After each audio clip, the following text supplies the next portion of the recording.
Hey everyone, and welcome back to the channel. Today I wanted to go over why Obi-Wan and Ahsoka never reunited after Order 66 happened and everything went down. I was thinking about this not too long ago and was curious why they actually never did end up seeing each other again, and there's a couple of reasons as to why they didn't. Firstly, and most important I think, after Obi-Wan and Anakin had their long fight on Mustafar, Obi-Wan walked away from that fight feeling very defeated. Yes, he won, but at what cost?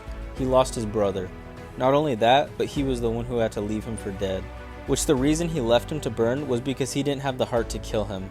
Anakin was the closest thing he had to a family, and that all changed within a day. Though in some media it states that Obi-Wan believed he was already too far gone and completely seduced by the dark side. When Obi-Wan left Mustafar and eventually settled on Tatooine, he planned on staying there and training Luke when the time would eventually come. But as we all know, that never happened, mostly because Owen didn't allow it. He didn't want Luke having an involvement with Obi-Wan or the Jedi. Though after Kenobi came out, there was a lot of new things added, like Obi-Wan and Leia meeting, which I think is nice. But once everything is said and done, Kenobi is going to return to Tatooine and live the rest of his days there until A New Hope, training with Qui-Gon. But why didn't Obi-Wan ever search for Ahsoka? Well, he mostly believed she was dead. After his message telling all the Jedi to avoid the Jedi Temple and go into hiding, he probably assumed she was either living with a new identity or killed during the Jedi Purge.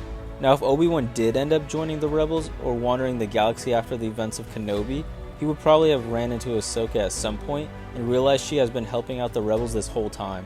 In this show we see him find out that Quinlan Vos was out there somewhere, so eventually he would have found Ahsoka too. If Obi-Wan and Ahsoka did meet, then that would have been a real problem for the Empire.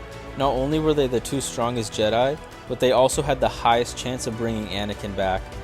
His master who he saw as a brother, and his Padawan that he would have done anything for. We see in Kenobi and Rebels when they each break a piece of his mask, we get a hint of Anakin still in there.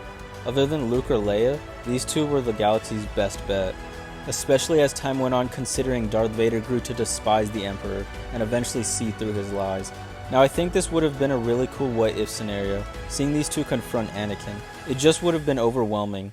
Maybe he still would have rejected them and believed what he was doing was right, but maybe he would have had a change of heart like in Return of the Jedi just a couple years sooner. It's definitely an interesting thought, but what do you guys think? What do you believe is the reason that Obi-Wan never went looking for Ahsoka or vice versa? That's going to do it for this video. Thank you all for taking the time to watch this. I hope you enjoyed it. If you did, you should subscribe for more Star Wars content and join the Empire.